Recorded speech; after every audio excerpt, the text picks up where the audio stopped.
প্রিয় অষ্টম শ্রেণীর শিক্ষার্থীরা, শুভেচ্ছা নিও। আজকে আমি তোমাদের বাংলা বইয়ের ষষ্ঠ অধ্যায় সাহিত্য পড়ি, সাহিত্য লিখি এখান থেকে বার্ষিক পরীক্ষার সিলেবাসের অংশের সমাধান করে দেব। প্রথমে তোমাদের বলবো, যারা আমার চ্যানেলটি সাবস্ক্রাইব করো নাই তারা আমার চ্যানেলটি সাবস্ক্রাইব করবে এবং আমার সাথে থাকবে। তাহলে চলো আমরা ক্লাস শুরু করি। ষষ্ঠ অধ্যায় সাহিত্য পড়ি, সাহিত্য লিখি, প্রথম পরিচ্ছেদ কবিতা 6.1.1 কবিতা লিখি।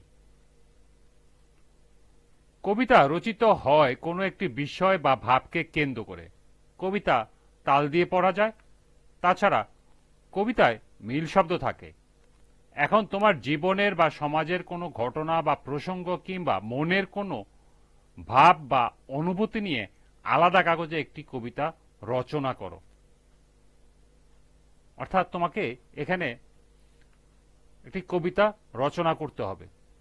এরপর আছে তোমার লেখা কবিতা থেকে নিচের বৈশিষ্ট্যগুলো খুঁজে দেখো। 1. কোনো বিষয় বা ভাবকে অবলম্বন করে রচিত হয়েছে কিনা। 2. লাইনগুলো সমান দৈর্ঘ্যের কিনা। 3. লাইনের শেষে মিল শব্দ আছে কিনা। এবং 4. তাল দিয়ে দিয়ে পড়া যায় কিনা।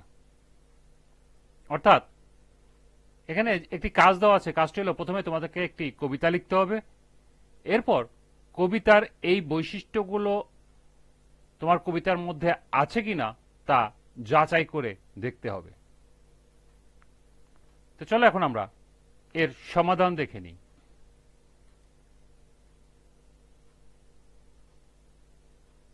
নমুনা উত্তর। নমুনা একটি কবিতা দেওয়া আছে। ভোরের পাখি গায়। ভোরের পাখি গায়, ঘুম ভেঙে যায়, ছুটে চলে যায় সবুজ সীমানায়। নদী জনে হায়, পাল তোলা নায়, মন মাঝি গায় উত্তাল দরিয়ায়। এ ছিল 8 লাইনের একটি কবিতা, ভোরের পাখি গায়। এরপর কবিতার বৈশিষ্ট্যগুলো আছে কিনা যাচাই করতে হবে।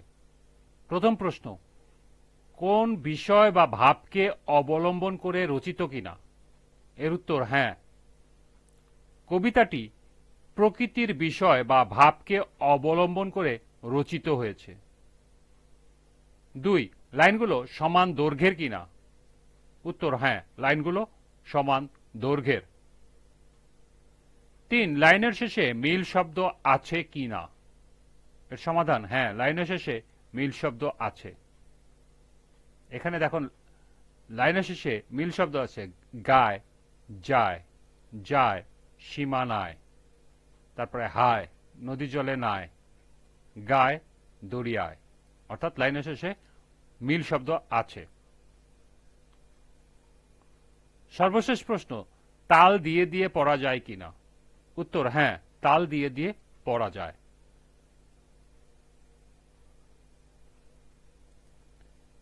এ ছিল 6.1.1 কবিতা লিখি এর সমাধান।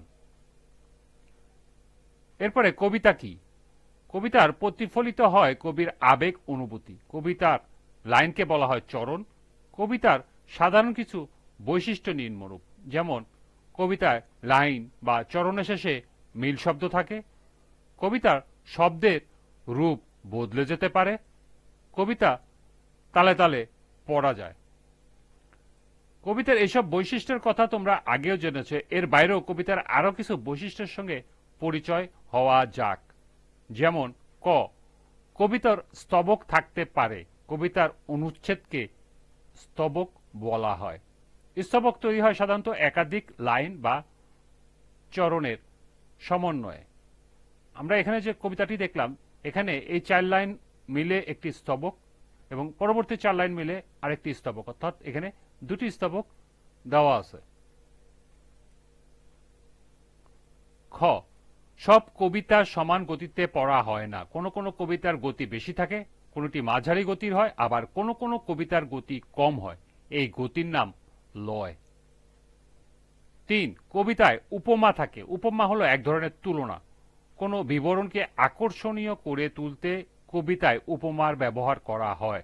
যেমন নোলক কবিতায় পড়েছিল এলিয়ে খোপা রাত্রে এলেন ফের বাড়ালাম পা। এখানে রাতের অন্ধকারে খোপার সাথে তুলনা করা হয়েছে। কবিতা এক ধরনের নাম ছড়া। ছড়ার চরণের শেষে মিল শব্দ থাকে। চরণগুলো প্রায় ক্ষেত্রেই সমান দৈর্ঘ্যের হয়। অল্প ব্যবধানে তাল পড়ে এবং পড়ার গতি বা লয় দ্রুত হয়। এরপরে কবিতা পড়ি 1। এখানে কবিতা দেওয়া আছে পণ্ডশ্রম। আজকের ক্লাসটি এ পর্যন্তই।